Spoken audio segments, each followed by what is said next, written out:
Som. Glória. Paz do Senhor, igreja. Amém. Gente, esse louvor que a Dani louvou, quando eu me converti, embora eu sou novinha, né? Tenho 30 e poucos ainda. Mas eu me lembro que quando eu comecei a caminhar com o Senhor, eu louvava esse louvor assim com toda a minha alma. E eu falava, se Deus mudou a minha vida, Ele vai mudar qualquer história. E eu lembro também que, às vezes, quando eu ia no lugar onde eu sempre frequentava, que eu encontrava meus amigos lá no bar, eu ia lá falar com eles. E até hoje eu vou, se eles estiverem lá, falo de Jesus, ou glória. E eles falam, se Deus mudou... Eles falam exatamente isso. Se Deus mudou a sua vida, o nosso nome está lá no céu. E eu falo, Jesus vai pegar vocês. Amém, gente? Eu quero agradecer a minha oportunidade já de imediato. Estou muito nervosa. Hoje meu dia foi só Jesus na causa. Eu estou tremendo. Jesus pega as coisas loucas do mundo para confundir aquelas que são. Pega mais 2 doidos ainda para investir naquela pessoa que ninguém dava nada. E pela graça do Senhor eu estou aqui nessa noite. Quero agradecer aos meus pastores pela oportunidade, pela confiança, minha mãe, todos os meus amigos que estão aqui, os meus irmãos, eu amo vocês demais. E sem delongas, eu quero convidar vocês a abrir a Bíblia de vocês no livro de 2 Samuel.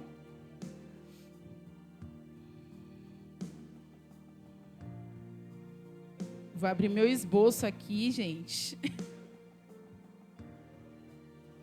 Capítulo 21 e o versículo 14.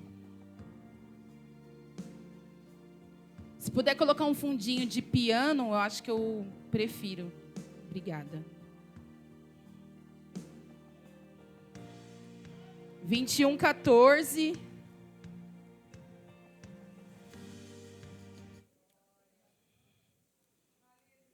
Aleluia, Jesus, louvado seja o teu nome. Eu vou estar lendo. 21, 14. Sepultaram... Dá para colocar aqui, para eu só ver a tradução, como que tá? Sepultaram os ossos de Saul e de Jonatas, seu filho, na terra de Benjamim, em Zelá, no túmulo de Quis, seu pai. Fizeram tudo o que o rei havia ordenado. Depois disto, Deus se tornou favorável para com a terra. A última parte diz aqui, Deus respondeu às orações em favor da terra de Israel. Amém? Pode sentar. Se puder deixar essa tradução depois, tá? Aplauda ele em nome de Jesus. Gente, a história que nós vamos conhecer aqui hoje fala de literalmente o que aconteceu, né, naqueles tempos. O capítulo 21 de 2 Samuel começa a falar que nos dias do rei Davi houve uma seca, houve uma fome. E Saul, ele morre e Davi assume o trono. E há um tempo de seca, de fome, 3 anos sem brotar na terra, 3 anos de seca, 3 anos que a terra não produz. E o começo do capítulo diz que a fome veio por causa de Saul. O causador já estava morto, né? Quem causou a fome na terra já estava morto, já não estava mais vivo. E Davi foi consultar o Senhor. Davi fala para o Senhor. Davi consultou o Senhor e o Senhor respondeu para ele: é por causa de Saul e de sua família sanguinária, porque ele matou os gibeonitas. Então, o Senhor respondeu para Davi, por que a terra não produzia. Então, a gente tem um problema. Há uma fome na terra, e quem causou a fome já morreu. E, tipo assim, a nossa natureza humana, sei lá se a gente pode falar assim, o mais lógico seria, mas Saul morreu, a terra tinha que produzir. porque quem causou não está mais aqui. Só que não é assim com Deus. Davi consultando a Deus, tentando saber o que houve na terra, antes de partir para o ataque contra os gibeonitas. Davi pergunta para Deus o que estava acontecendo. Deus, e aí, o que está acontecendo que a terra... E Deus responde para ele. Deus fala o que para ele? Por causa de Saul e da sua família sanguinária. Eu estou repetindo porque a pastora fala uma coisa que o bispo fala, que a gente aprende por repetição. E eu fiquei treinando a minha mente hoje para tentar discorrer o máximo possível para vocês entenderem a mensagem. E aí, faz quantos anos que a terra está sem produzir? 3 anos que a terra não produz. E não era falta de dinheiro, não era falta de recursos, não era falta disso. A terra que não dava o retorno, o problema não era o recurso. E aí, o texto aqui, né, nos fala que o que Saul fez, né, o que aconteceu para que a terra não tivesse mais produzindo, porque o Senhor, né, castigou a terra naquele tempo. Por quê? O porquê? Simples assim, para resumir para vocês. Ele quebrou uma aliança. E qual foi essa aliança? Nos tempos de Josué, né, as famas das vitórias alcançadas pelo povo de Deus, naquele tempo, comandados por Josué, né, tinha se espalhado por toda a terra de Israel. Da terra dos cananeus, enfim. Só que isso despertava neles, né, vários sentimentos. Medo, aflição, o que vai ser? Né? A gente tem certeza que a gente vai morrer quando Josué invadir a terra. E aí, a terra de Gibeão era habitada pelos heveus. E era uma das 17 nações cananeias destinadas à destruição. Só que o povo de Israel estava avançando sobre todas as cidades naquela época. Cidades inteiras o povo de Israel estava devastando. E destituindo seus reis, ferindo o povo, matando mesmo, porque foi a ordem que Deus deu. Não tinha conversa. E os gibeonitas perceberam que eles não escapariam, porque Deus já havia julgado aquele povo. E o povo de Israel, como seu instrumento de justiça, apenas estava executando o juízo. Não era porque eles queriam, era porque Deus tinha dado uma ordem. E a ordem era destruir. Só que eles entenderam que eles não poderiam sobreviver a um confronto com Israel. E aí eles vão fazer o quê? Eles vão até Josué. Eles colocaram roupas velhas. Eles colocaram pão bolorento dentro da cesta. Eles se vestiram como mendigos para chegar até Josué. E quando eles chegam até Josué, eles foram até o acampamento, creio eu, com cara de coitado, para Josué acreditar naquilo que eles iam falar. Chegando lá, o que eles falam para Josué? Viemos de longe, a gente precisa de ajuda. Contaram uma história triste, né, para Josué, para que Josué acreditasse. Olha a estratégia dos gibeonitas, gente. Josué vai lá, abraça a causa, abraça os gibeonitas, e depois de 3 dias de aliança feita, Josué descobriu que eles não moravam longe nada. Eles moravam perto. Eles eram vizinhos. Eles queriam ser cuidados e protegidos por Israel. Você pode colocar para mim o livro de Josué? A gente vai ler, que fica melhor, né? Para acompanhar, para vocês acompanharem. Josué 9. Está aqui antes. Do 3 ao 9. Vai dando glória para ajudar a pregadora da noite. Josué 9, 3. Contudo, quando os habitantes de Gibeon souberam o que Josué tinha feito com Jericó e com Ai, temeram. Recorreram a um ardil. Enviaram uma delegação trazendo jumentos carregados de sacos gastos e odres velhos, rachados e remendados, para falar que eram coitados. Os homens calçavam sandálias gastas e remendadas e vestiam roupas velhas, Todos os pães do suprimento deles estavam secos e esmigalhados. Ou seja, viemos de longe e o pão estragou. Estratégia pura. Esse é o 5. Foram a Josué no acampamento de Gilgal e disseram a ele e aos homens de Israel: viemos de uma terra distante, queremos que façam um acordo conosco. Os israelitas disseram aos heveus: talvez vocês vivam perto de nós. Como poderemos fazer um acordo com vocês? Ligou o alerta. Próximo. Somos seus servos, disseram a Josué. Josué, porém, perguntou: quem são vocês? De onde vêm? Eles responderam: os seus servos vieram de uma terra muito distante, por causa da fama do Senhor, o seu Deus, pois ouvimos falar dele, de tudo o que fez no Egito. Pula para o 12, por favor. Este nosso pão estava quente quando embrulhamos em casa no dia em que saímos de viagem para cá. Mas vejam como agora está seco e esmigalhado. Próximo. Estes odres que enchemos de vinho eram novos, mas agora estão rachados.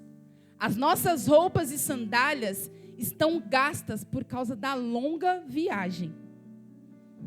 Os israelitas examinaram as provisões dos heveus, ou seja, olharam, viram aquilo com os olhos, não consultaram o Senhor, mas eles examinaram as provisões, examinou tudo que eles falaram. As roupas realmente estavam velhas? Estava. Os pães estavam, tudo condizia com aquilo que eles falaram, mas não consultaram o Senhor. Próximo. Então Josué fez um acordo de paz com eles, garantindo poupar-lhes a vida. E os líderes da comunidade o confirmaram com juramento. 3 dias depois de fazerem aliança com os gibeonitas, os israelitas souberam que eram vizinhos e que viviam perto deles. Põe o 18. Contudo, os israelitas não os atacaram, porque os líderes da comunidade lhes haviam feito um juramento em nome do Senhor, o Deus de Israel. Toda a comunidade, porém, queixou-se contra os líderes. 20 e 21, só para vocês entenderem. Contudo, nós os trataremos assim. Vamos deixar... Josué perdoou eles. Todo mundo lá da tenda foi para cima deles, né? O povo de Israel falou: como que vocês... Como assim? Né? Só que aí, Josué, eu acho que ele deve ter pensado: agora a gente vai ter que resolver, porque a aliança já está feita. Não tem como voltar. E aí, ele faz assim: fizemos a ele o nosso juramento em nome do Senhor, o Deus de Israel. Que responderam: não, volta um pouquinho. 18, 20, já foi? Contudo, nós os trataremos assim. Vamos deixá-los viver para que não caia sobre nós a ira divina por quebrarmos o juramento que lhes fizemos. 21. Em seguida acrescentaram: eles ficarão vivos, mas serão lenhadores e carregadores de água para toda a comunidade. Desse modo, os líderes mantiveram a promessa feita. 23. Agora vocês estão debaixo de maldição. Nunca deixarão de ser escravos como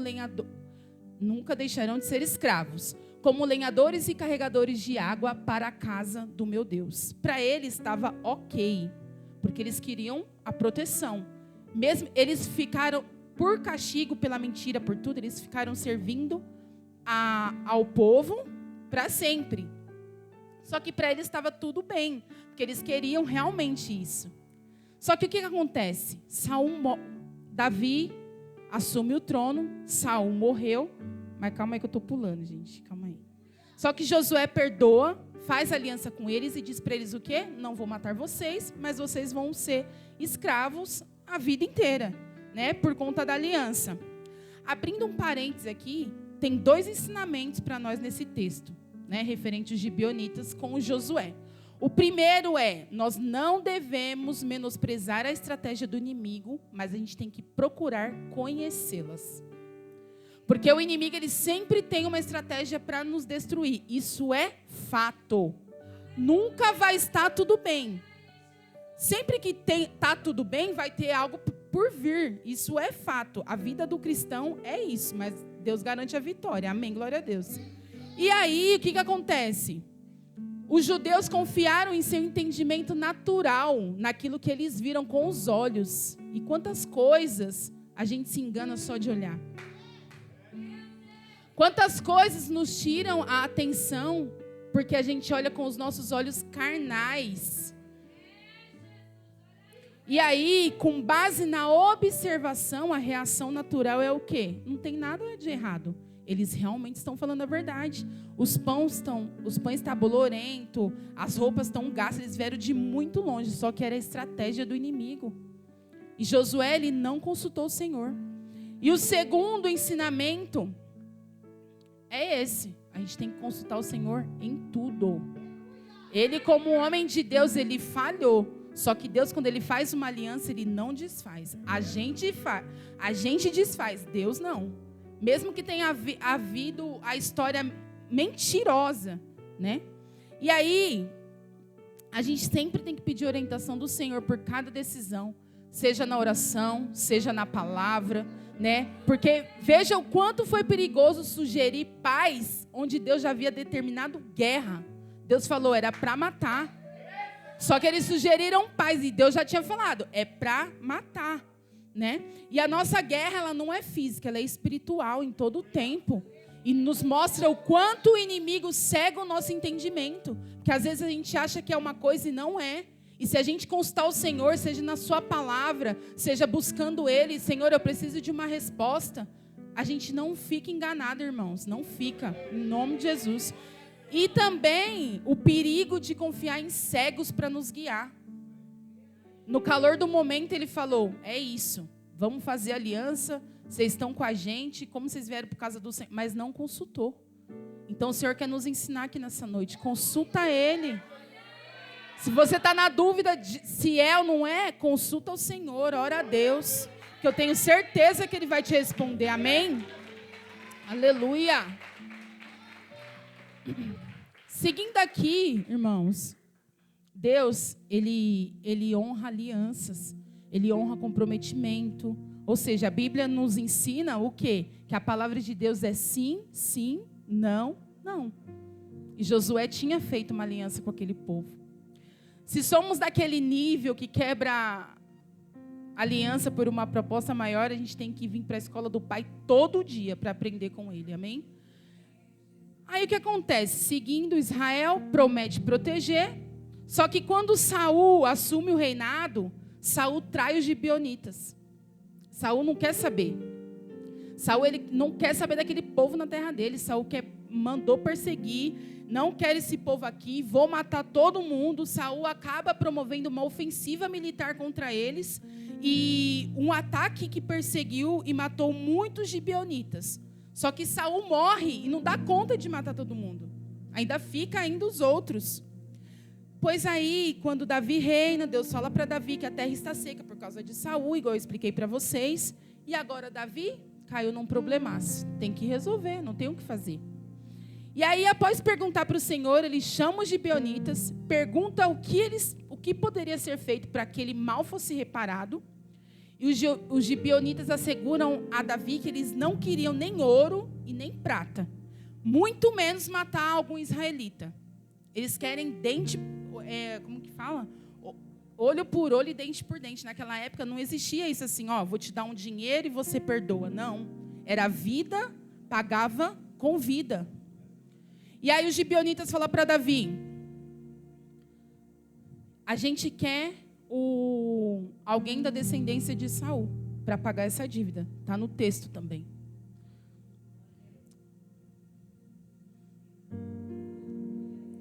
Versículo 4 diz assim, os gibeonitas responderam, depois que Davi perguntou para eles, a nossa questão com Saul e com a sua casa não tem nada a ver com prata e nem com ouro.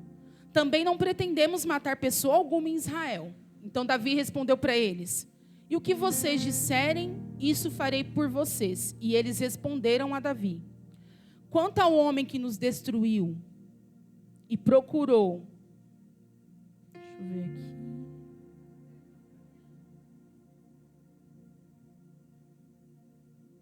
para que não tivesse... Peraí, gente, que eu acho que não está nesse versículo.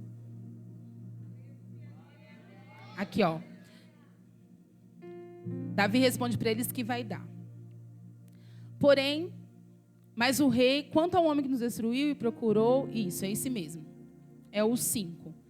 Aí vem em seguida do 6. Quanto ao homem que nos destruiu e procurou que fôssemos exterminados, sem que pudéssemos subsistir dentro das fronteiras de Israel, que nos sejam dados 7 homens dos seus descendentes, para que o enforquemos diante do Senhor em Gibeá de Saul, o eleito do Senhor. E Davi responde para eles: eu vou dar.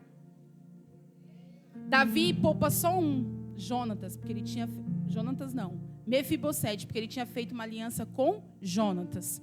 Só que aí Davi vai e entrega 2 filhos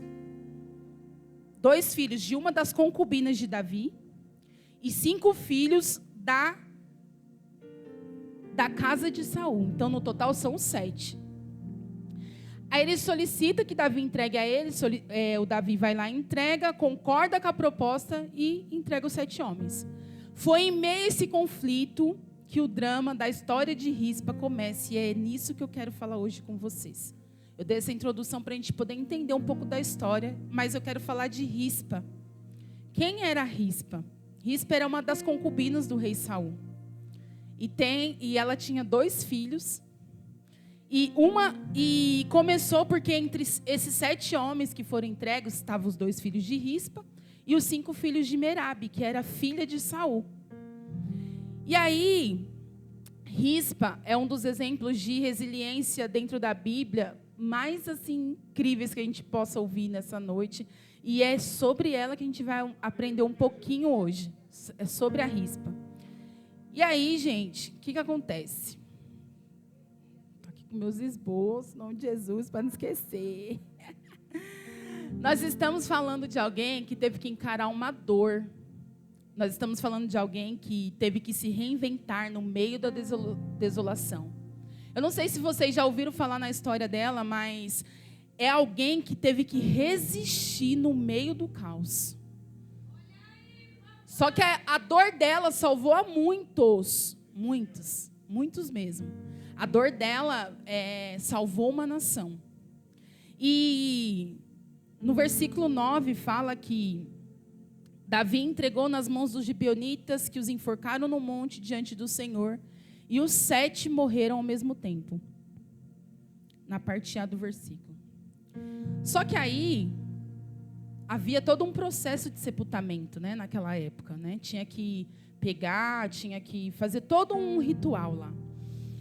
Só que aí eles deixam os corpos expostos lá no monte. Eles deixam lá. E naquela época, deixar o corpo exposto era uma vergonha para a família. Era uma humilhação. E aqui nós vemos Merabe, mãe de 5, indo para casa e dando a história por encerrada. Não desmerecendo a dor dela. Só que também a gente vê uma Rispa pegando um pano de saco, encontrando uma rocha e fazendo da rocha o seu abrigo para encarar essa dor. Merabe foi para casa, mas Rispa pegou um pano e foi lá para o monte guardar os corpos dos filhos. Para nenhum animal comer. Quem é resiliente aqui sabe o que eu estou dizendo, né? Porque tem horas que não dá tempo de entrar no nosso quarto e chorar. Tem horas que não dá, tem horas que não tem como, tem horas que você tem que se levantar e enfrentar o problema. Tem horas que a gente tem que se jogar na rocha e dizer para ele: Deus, eu estou aqui, foi isso que Rispa fez. Ela estava sangrando, mas ela estava lá. Estava doendo, estava toda destruída por dentro, mas ela estava lá.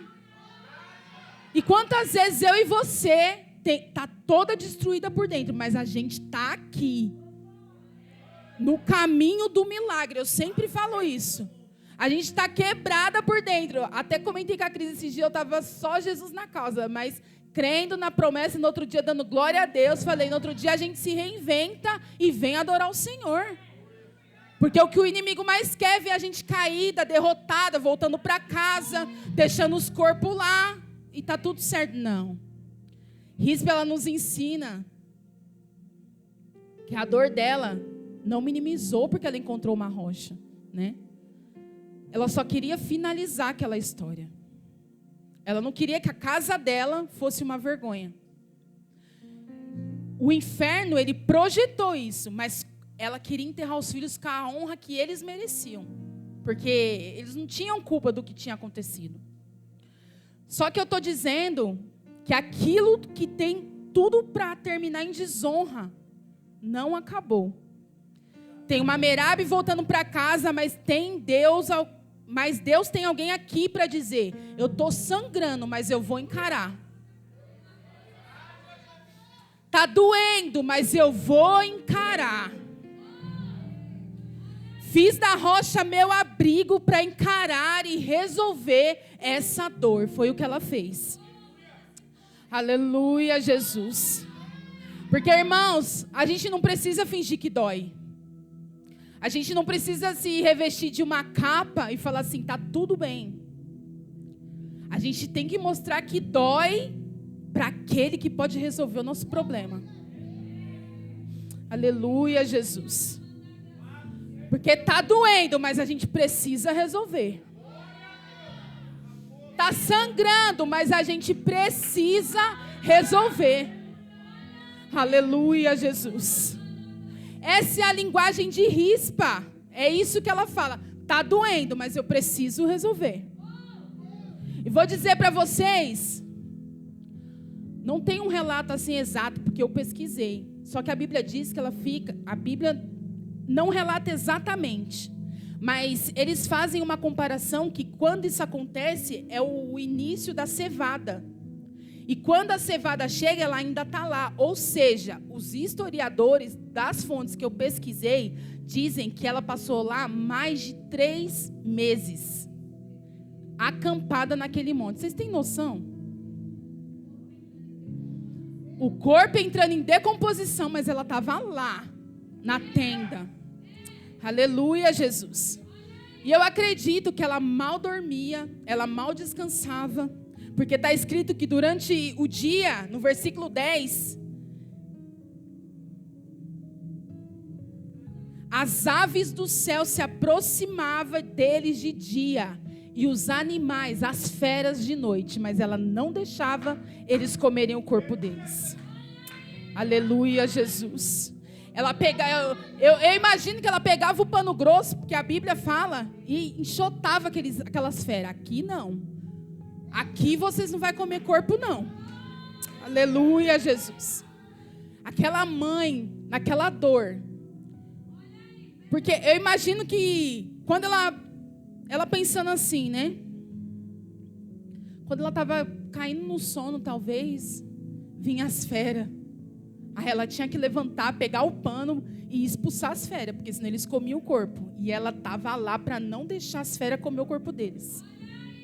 Aleluia, Jesus. Imagina ela pensando, irmão, o que ficou não vai ser dissolvido por ave nenhuma.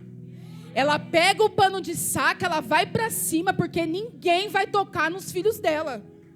Aleluia, Jesus. Aleluia, Jesus. E o que a Rispa quer? Tudo o que ela quer. É só o que ela quer. É que o assunto seja resolvido. E como se resolve? Enterrando. Eu estou falando para vocês de uma mãe. Que ficou acampada mais de 3, 4 meses num monte para guardar o corpo dos filhos para não ser devorado por feras e não ser devorado por aves. Uma mãe que talvez não dormia, uma mãe que talvez mal comia, porque se ela estava acampada lá, talvez pessoas levavam coisas para ela comer, porque de lá ela não saía, porque a Bíblia fala que ela não saía, porque quando vinham os bichos, ela ia para cima dos bichos. Aleluia, Jesus. E quantas feras tem no nosso percurso, né?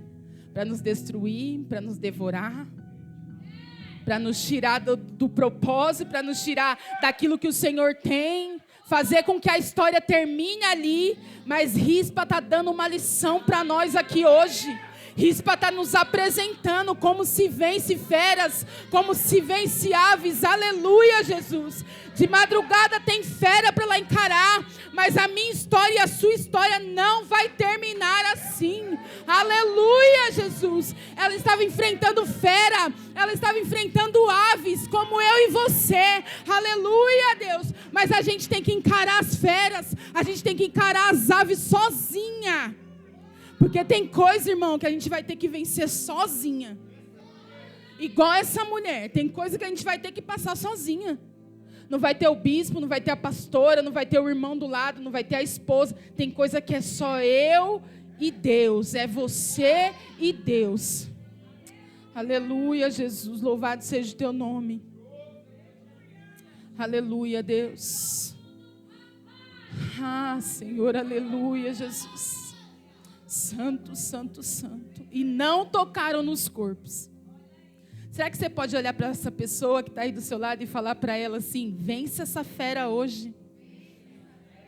Tá fraco demais para você que quer vencer fera. Olha para ela com cara de profeta, que a gente aprende aqui e fala: vence essa fera hoje. Aleluia! Glória a Deus! Louvado seja o teu nome, Jesus. Santo, santo, santo é o teu nome. Talvez você olhe para essa história e não consiga ver um final melhor para esse desastre, né? Mas existe, Deus nos trouxe aqui para nos lembrar disso. Que a gente não consegue enxergar beleza no meio do caos. A gente não consegue olhar com os olhos espirituais e falar assim: tá dessa forma, mas vai mudar o quadro, porque o meu Deus vai fazer. A gente é carne, irmão, a gente duvida do nosso Deus, do nosso Pai. Ele nos faz uma promessa hoje e amanhã a gente está: será que vai acontecer? Aleluia, Jesus. Sabe o que Rispa queria? Resolver. Era só isso que ela queria. E aí alguém contou para o Davi, que a Bíblia fala que Davi ficou sabendo que Rispa estava lá no monte. Alguém contou para ele, quando ele ficou sabendo, eu imagino que ele deve ter perguntado: mas o que está acontecendo lá? Né? Por que ela está lá? E eu imagino a pessoa contando para ele assim: o que está acontecendo lá, Davi? É que tem uma mãe lá. Tem uma mãe lá há mais de 3 meses, há mais de 4 meses. São 4 meses, Davi, que ela está lá enfrentando aves e feras. E sabe o que ela quer, Davi? Um sepultamento com dignidade. Irmãos, a Bíblia fala. E sabe o que é mais incrível nessa história inteira? Que a cobrança da dívida dos gibeonitas foram pagas. Mas Deus não mandou a chuva. A terra não produziu. A dívida estava paga. Aquilo que os gibeonitas pediram estava quitado, foi feito. Mas Deus não mandou a chuva, porque tinha algo ainda para ser resolvido. Aleluia, Jesus. Só que Davi, irmãos, Davi era um homem sábio. Davi entendeu tudo. Na hora que falaram para ele, a Bíblia não cita quem falou, que a mãe estava lá e ela só queria enterrá-los. Davi discerniu, e sabe o que Davi falou? Versículo 12. Então Davi foi, tomou os ossos de Saul e os ossos de Jonatas, seu filho, dos moradores de Jabes de Gileade, os quais os furtaram da praça de Betsea, onde os filisteus os tinham pendurado no dia em que mataram Saul em Gilboa. Davi manda buscar os ossos de Saul e Jonatas, que estava com o povo lá em Jabes de Gileade, porque o povo pegou também os ossos de Saul e levou. Davi na hora entendeu a mensagem. Davi na hora mandou buscar os ossos. E aquela história, ela só foi encerrada porque uma mãe, uma doida, feito eu e você por Jesus, encarou as aves e feras e enfrentou uma dor que a gente não consegue mensurar. Porque nós que somos mães, a gente não perdeu o filho ainda. Graças a Deus, vai demorar muito ainda. Então a gente não consegue mensurar a dor daquela mãe. A gente pode imaginar, porque quando uma perde, todas nós sentimos. Quando a gente ouve falar que um filho morreu, a gente sente a dor daquela mãe, só que a gente não consegue mensurar a dor dela, que é uma dor que nunca vai passar. E para chover para uma casa inteira, alguém tem que resistir. Deus sabe quem estica, Deus sabe quem dá graça para suportar. Deus sabe quem Ele chama para vir para o combate, para falar, você aguenta. Eita Deus, nos ajuda, Jesus. Aleluia, Jesus. Deus sabe quem suporta, irmãos. Essa é a mensagem. E aí, Deus só responde a oração porque ela encarou as aves. Deus só responde a oração porque ela encarou as feras. Ela só é lembrada porque ela foi ousada. Porque senão a história dela ia passar batido, como a de Merabe. Se Rispa não fosse até o fim, aqueles ossos permaneciam ali. E a casa dela ia ser enterrada com vergonha. Se Rispa não vencesse a própria dor, para a história se resolver, uma nação inteira não seria beneficiada. Porque Deus, Ele nos ensina no Salmo 126, aquele que carrega a preciosa semente, andando e chorando, voltará, sem dúvida, com alegria, trazendo consigo os seus molhos. Você crê? Tem hora, irmãos, que a gente tem que caminhar chorando.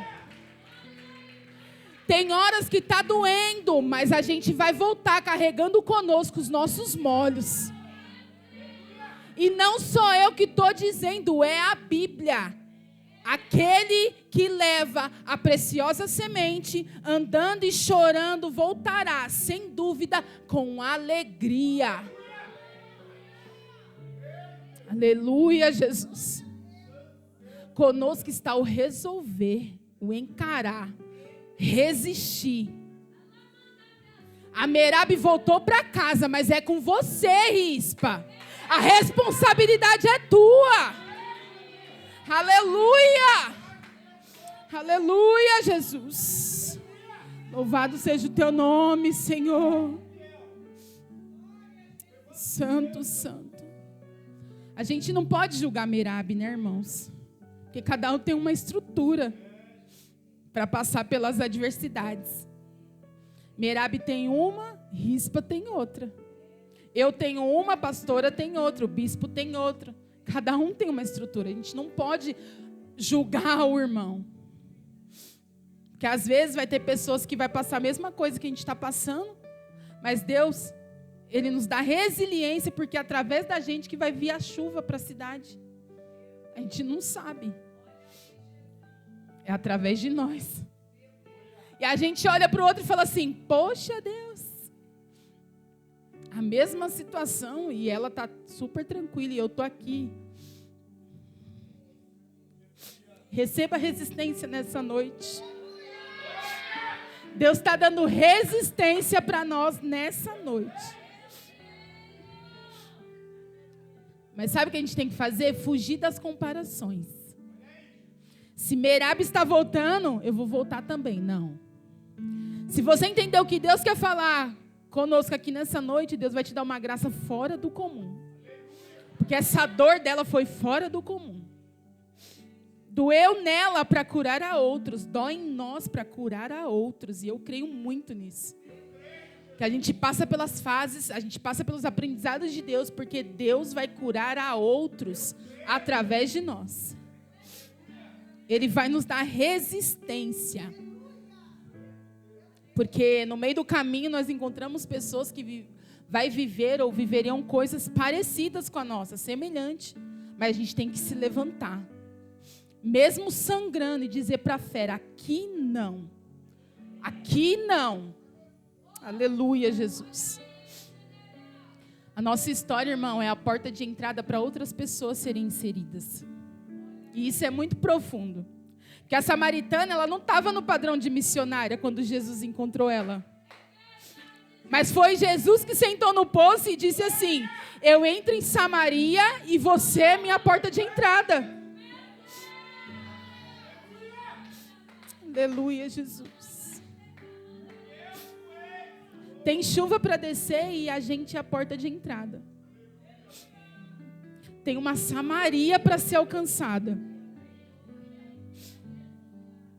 E a gente é a porta de entrada. Mesmo sangrando, ela dá uma volta na dor dela, vai para cima das aves, vai para cima das feras. E Deus está convidando alguém aqui nessa noite a dar um nó na sua dor e dizer: eu estou indo, eu estou entendendo o propósito. Se precisa chover para uma nação inteira, eu vou passar por cima dessa dor e vou enfrentar as aves e feras. Aleluia, Jesus. No meio da dor, ela tem uma ideia de pegar o pano grosso, fazer abrigo na rocha. No meio da dor, ela tem a ideia de enfrentar os seus medos. No meio da dor, ela consegue que uma história de gerações seja resolvida. No meio da dor, ela resolve uma história que talvez para muitos tinham acabado, mas para o Senhor não, porque o Senhor, Ele não deixa nada sem resolver. Aleluia, Jesus. Receba essa graça nessa noite, irmão. Receba a graça nessa noite para encerrar a história que você precisa encerrar. Apesar dos apesares. Aleluia, Jesus. Quero convidar vocês a se colocar de pé. Aleluia, Jesus. Deixa Deus encerrar essa dor que está aí. Deixa Ele invadir o seu coração nessa noite. Para que você enfrente as aves e as feras que vão chegar.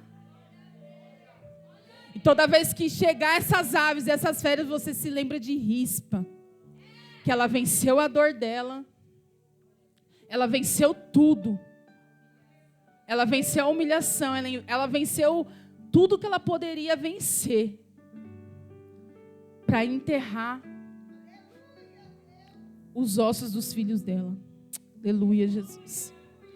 Queria convidar o Marcos, pessoal do louvor, para estar vindo aqui para a gente encerrar. Não sei. A Elaine também, em nome de Jesus. Eu não sei como você chegou aqui nessa noite, mas eu queria que você fechasse seus olhos e falasse para Deus: Deus, eu vou encerrar essa história hoje. Eu não vou construir um castelo em volta dessa dor, em volta dessas percas. E se você recebe, entende e compreende que o céu que nos ensinar nessa noite, se você sabe que ficar reclamando, se lamentando em volta dessa dor não vai resolver, Ele está te convidando hoje. Encare.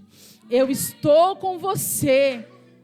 Dá um nó nessa dor e encare. Porque Deus, Ele vai fazer. Enterra esse osso hoje. Encerra essa história hoje. Há uma chuva de Deus para a tua descendência aqui nessa noite. Aleluia. Mas enquanto você quer transferir a culpa, enquanto você está culpando Saul, Deus está dizendo: não importa. Deus te levanta para resolver nessa noite. Aleluia, Jesus. Através de nós, irmãos, vem chuva para nossa casa. Através de nós vem chuva para nossa família. Através de nós vem chuva para o nosso esposo, para a nossa esposa. Através de nós vem chuva na nossa escola, na faculdade. É através de nós. Aleluia. Esse assunto, diga para você mesmo: este assunto está resolvido na cruz. Diga mais forte: este assunto está resolvido na cruz. E a terra que não recebia fruta há tanto tempo está recebendo saúde no solo. Você crê nessa noite? Aleluia, Jesus. Põe um versículo 14 para a gente encerrar. Aleluia. Louvado seja o teu nome, Jesus. Sabe que o capítulo encerra falando assim: encerraram Enterraram os ossos de Saul e de Jonatas, seu filho, na terra de Benjamim, em Zelá, na sepultura de Quis, seu pai. E fizeram tudo o que o rei ordenara. E depois disso, Deus se aplacou para com a terra. E depois disso, Deus se aplacou para com a terra. Eu fui buscar o que era a palavra aplacou, porque a minha Bíblia está com uma tradução diferente. E no original diz, tornou-se plácido, sereno, cedeu, ou cedeu em força e intensidade, apaziguou, aquietou, tranquilizou-se. Sabe o que Deus está dizendo? Eu apaziguei, eu me tranquilizei, eu estou sereno agora e eu respondi a oração da nação. Será que você pode aplaudir esse Deus nessa noite? Gente, esse Deus é maravilhoso. Aleluia, Jesus.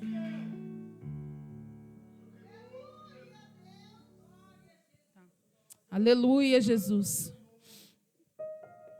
Aleluia, Deus. Fecha seus olhos, igreja. Deixa Deus falar com você através desse louvor. Deixa Ele te fazer seguir nessa noite. Te fazer acreditar em nome de Jesus que é por causa dEle, é por Ele. É por Ele que você não pode parar, é por Ele que você não pode desistir. O cansaço me atingiu. Aleluia, Jesus. E eu desacelerei.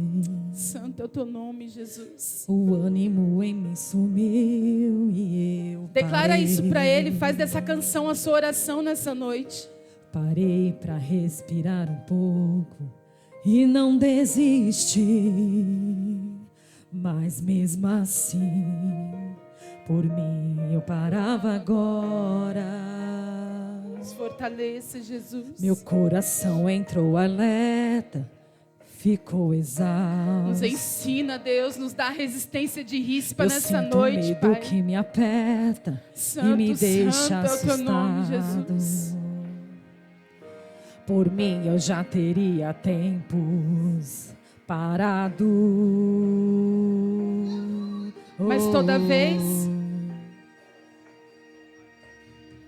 Mas toda vez que eu tô cansado, Jesus me abastece e me deixa claro que Ele não quer me ver prostrado. É difícil, cansativo, mas Ele tá lado a lado, me ensinando qualquer recurso, me aliviando e me deixando mais seguro. E toda vez que eu quero parar, Ele aparece pra me fazer avançar.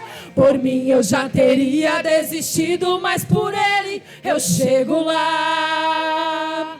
Foi por causa dEle que eu ainda não parei nem desisti. Foi por causa dEle que eu levantei e decidi seguir. É por causa dEle que eu ainda continuo a lutar. Por causa de Jesus que sempre me conduz, eu sei que eu chego lá. Porque quando você eu crê não nessa der conta, noite que Ele você vai chega me lá. ajudar. Aleluia! Aleluia, Deus. Louvado seja o teu nome, Jesus. Mas toda vez que eu tô cansado, Jesus me abastece e me deixa claro que Ele não quer me ver prostrado. É difícil, cansativo, mas Ele tá lado a lado, me enviando qualquer recurso, me aliviando e me deixando mais seguro. Mas toda vez que eu quero parar, Ele aparece pra me fazer avançar.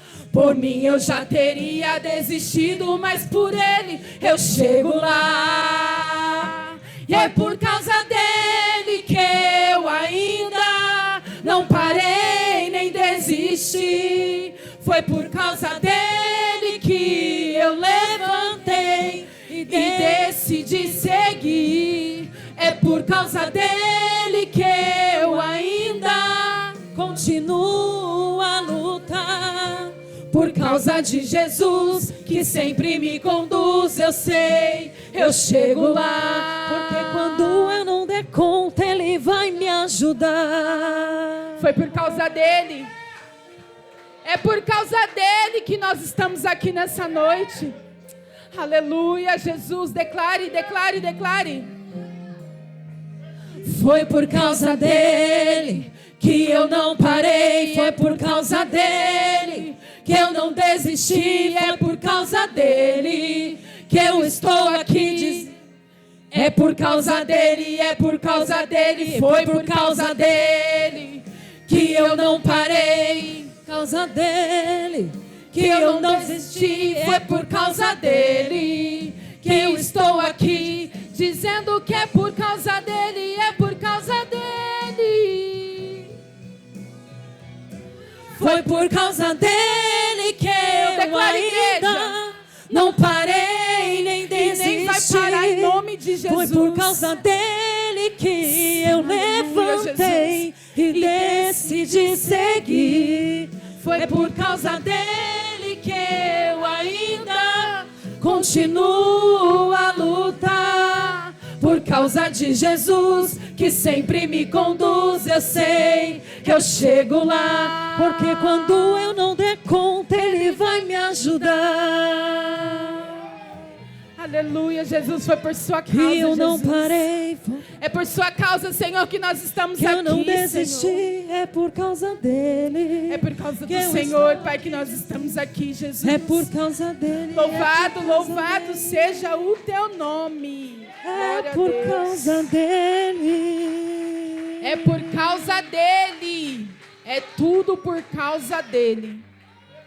Aleluia. Amém, irmãos. Quero agradecer a minha oportunidade nessa noite. Fica com essa palavra, guarda essa palavra no seu coração. Quando forças te faltar, quando você pensar em desistir, lembra que teve uma mulher, e o nome dela era Rispa, que venceu a sua dor, para viver o propósito, para não deixar a casa dela ser envergonhada. E se você trazer para os dias atuais, não deixe a sua casa ser envergonhada. Porque Deus te dá força. Deus te convoca nessa noite a seguir. Porque tudo é por Ele, tudo é por causa dEle. Amém? Quero agradecer a minha oportunidade. Em nome de Jesus.